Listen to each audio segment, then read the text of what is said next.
जय श्री कृष्ण। राधे राधे। अब मैं आपको आज गीता जी का 12वां अध्याय प्रारंभ करते हैं। 12वां अध्याय आप श्रवण कीजिए। जय श्री राधे राधे।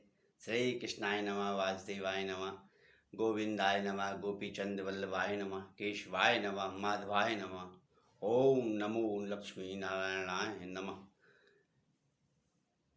इस प्रकार भगवान के वचनों को सुनकर अर्जुन बोले, हे मनोहर, जो अनन्य प्रेमी भक्तजन इस पूर्वोक्त प्रकार से निरंतर आपके भजन ध्यान में लगे हुए आप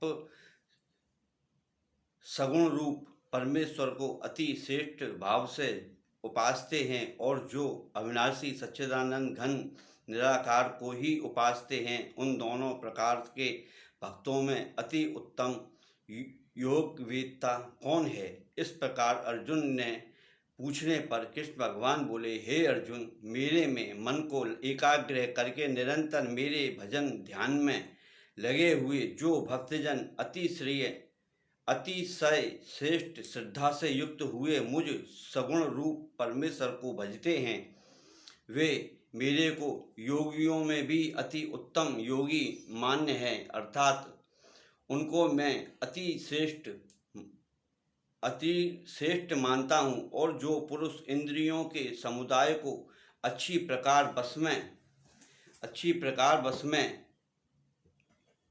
करके मन बुद्धि से परे सर्वव्यापी अकथनीय स्वरूप और सदा एक रस रहने वाले नित्य अचल निराकार अविनाशी सच्चिदानंद घन ब्रह्म को निरंतर एक ही भाव से ध्यान करते हुए उपासते हैं, वे संपूर्ण भूतों के हित में रक्त हुए और सबके समान भाव वाले योगी भी मेरे को ही प्राप्त होते हैं। किंतु उस सच्चिदानंद घन निराकार ब्रह्म में आसक्त हुए चित्त वाले पुरुष के साधन में क्लेश अर्थात परिश्रम विशेष है, क्योंकि देह अभिमानियों से अव्यक्त विषय गति दुखपूर्वक प्राप्त की जाती है। अर्थात जब तक शरीर में अभिमान रहता है तब तक शुद्ध सच्चिदानंद घन निराकार ब्रह्म में स्थापित होगी कठिन है। और जो मेरे परायण हुए भक्तजन संपूर्ण कर्मों को मेरे में अर्पण करके मुझ सगुण रूप परमेश्वर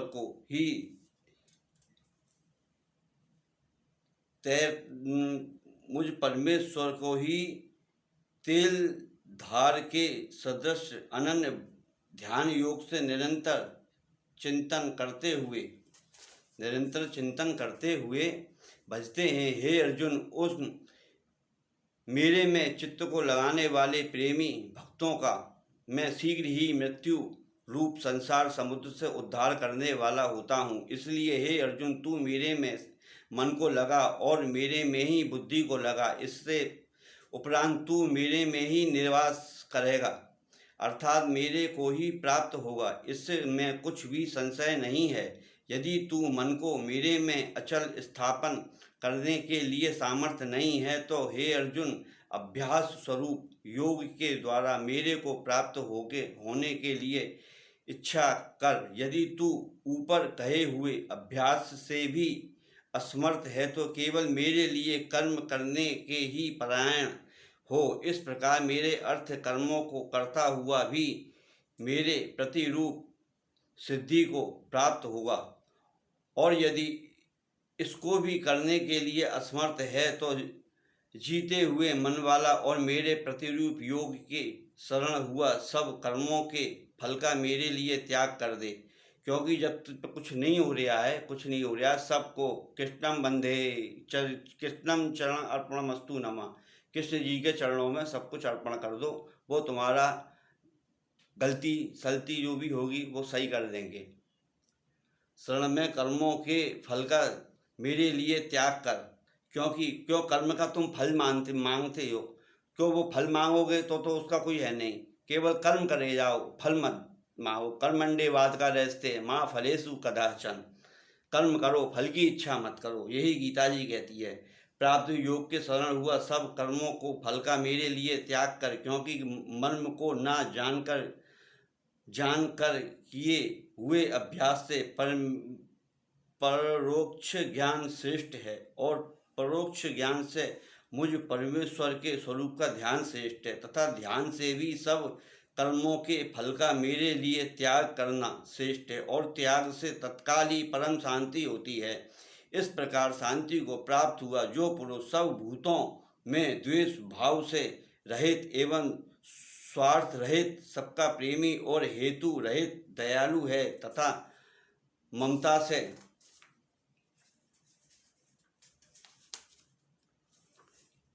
से रहित एवं अहंकार से रहित, सुख दुख को प्राप्ति के सम और क्षमावान है, अर्थात अपराध करने वाले को भी अभय देने वाला है, तथा जो ध्यान योग में युक्त हुआ निरंतर लाभ हानि में संतुष्ट है, तथा मन और इंद्रियों सहित शरीर को बस में किए हुए मेरे में दृढ़ निश्चय वाला है, वह मेरे में अर्पण किए हुए मन बुद्धि वाला मेरा भक्त मेरे को ही प्राप्त होता है।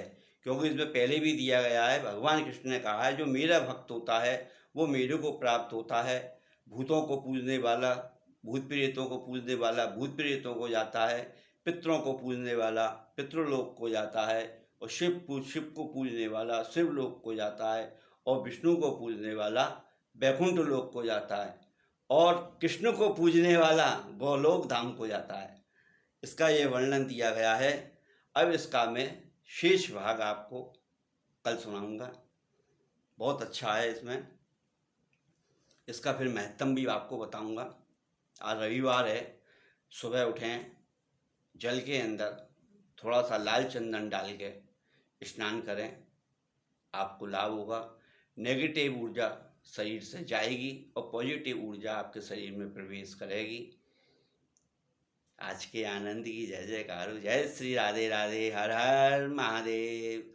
ओम नमः पार्वती पते। हर हर महादेव।